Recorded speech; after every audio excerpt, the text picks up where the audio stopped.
Hi everyone, it's your teacher, Miss Casperson, and today we are starting our unit on the American Revolution. And today we are going to be talking about the causes of the American Revolution. And one of the causes was the French and Indian War, which is also nicknamed the 7 Years' War, because as you can see right here, the war lasted from 1756 to 1763. And if you do your math, you will see that that is 7 years. So, just to give you some background information about the French and Indian War, European countries were claiming lands throughout North America.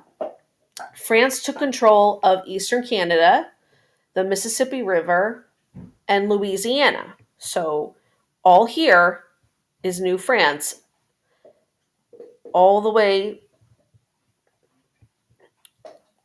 this whole area, and then past this area, okay, past the west of the Appalachian Mountains, was French territory. Sweden and Holland settled near New York, which is right here,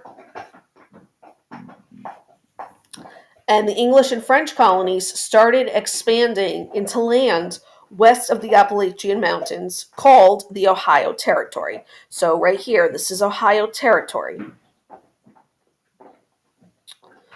The French became aggressive by attacking several trading posts and built Fort Duquesne in western Pennsylvania near Pittsburgh. Britain sent George Washington to address the issue peacefully, but the French they refused to leave that area.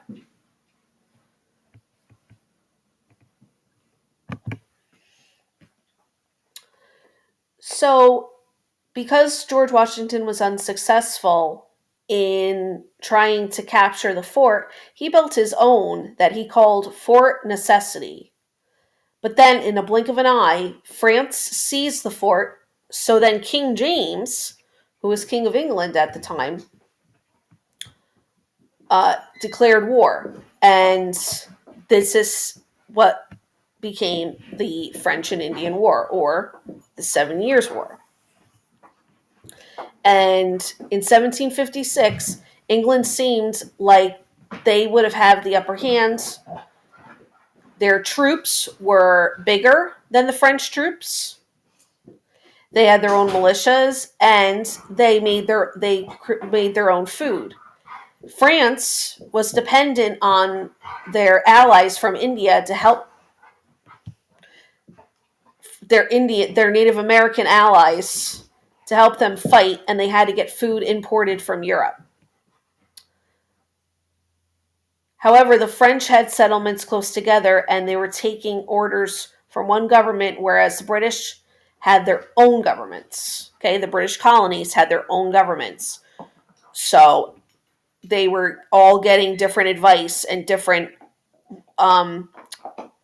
directions from their governments. And George Washington marched, and General Edward Braddock marched in straight lines to Fort Duquesne. The French and Indian troops ambushed them from behind rocks and trees. And they killed Braddock and then went on to dominate the war for 3 years. So it didn't look very good for the British colonies. And they were fighting in the Canadian territory. So Lake Champlain became the main battleground. After the French took over Fort Henry, then the tables began to turn, and Britain had a change in leadership. The new prime minister became a man named William Pitt, and France also suffered the loss of many Native American allies from an epidemic of smallpox. And then England captured two of the French forts, and one of them was the main supply center for the troops.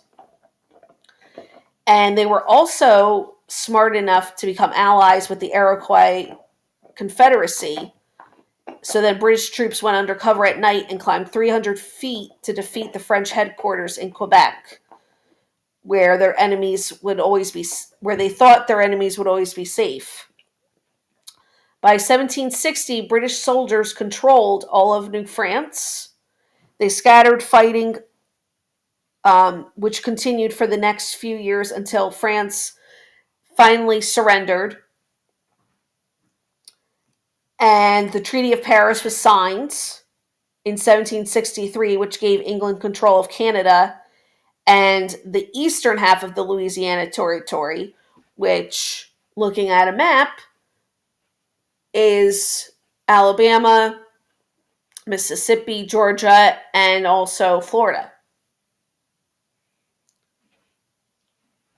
They also traded the island of Cuba to Spain in exchange for Florida. And then finally, Spain controlled the western half of the Louisiana Territory, and French colonization basically ended forever, permanently. Now, war is very expensive. Okay, so since England financed the war over land in America, they decided to make the Americans pay for the debt. And of course, this did create problems in the colonies. And the French and Indian War soon became one of the causes for the Revolutionary War. Okay, so there you go. That's one of the causes. And in the next video, we will be talking about the other cause for the American Revolution, which was the taxes of the colonists.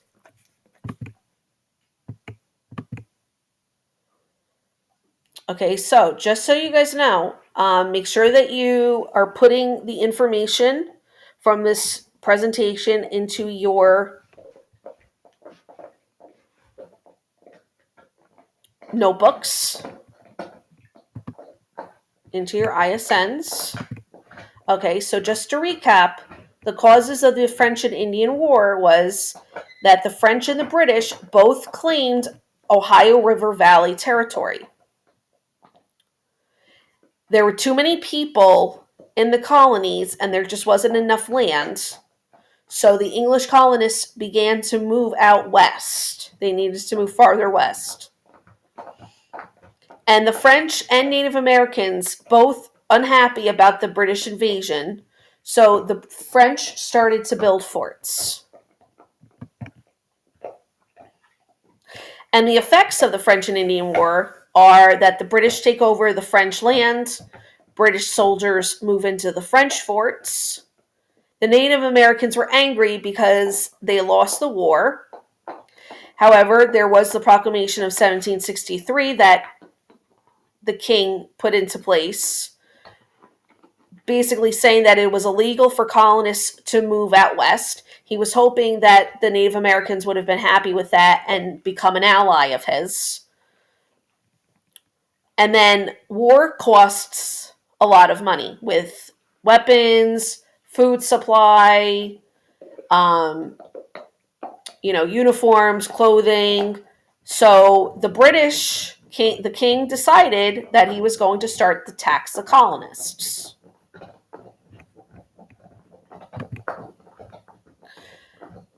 After you write the information into your notebooks, you are going to answer the following questions after you watch the Brain Pop video.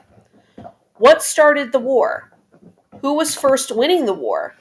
What changed? And who won the war?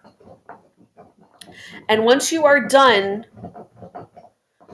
you are going to write these answers onto the piece of paper that is also located in your notebook under causes and effects of the French and Indian War.